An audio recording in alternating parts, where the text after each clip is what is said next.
D'un amas de pierres peuvent surgir soit des fondations, soit des ruines. Construire un projet, ça passe avant tout par les fondations.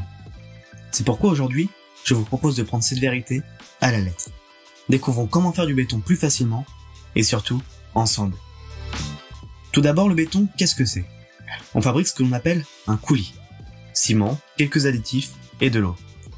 On le transforme en mortier en y ajoutant du sable. Et à ce mortier, on rajoute encore quelques gravillons et éventuellement quelques bonus. Un ou plusieurs adjuvants, des colorants, des fibres, etc.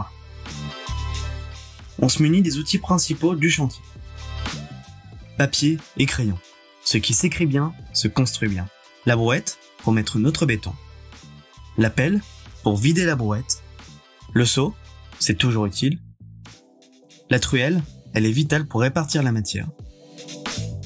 Le niveau, avec les règles de maçon, ainsi la surface sera droite. Marteau, visseuse et toutes sortes d'outils permettant de réaliser le coffrage de notre béton. Nous sommes fin prêts. Béton ok, coffrage ok, outils prêts. À l'attaque. Pour ce chantier, 2 ouvriers sont mobilisés. Pour 1 mètre cube de béton, dans 2 coffrages, nous compterons environ 2 heures de travail, pour des ouvriers peu expérimentés.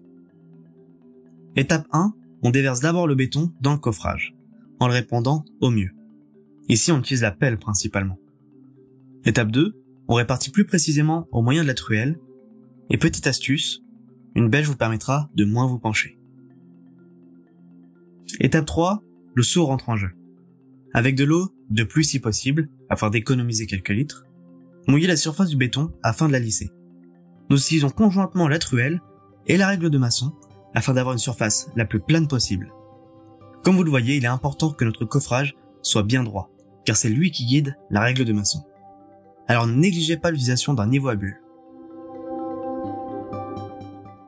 On fignole pour une surface plus lisse lorsque le béton commence à prendre. On tapote afin de faire sortir l'air.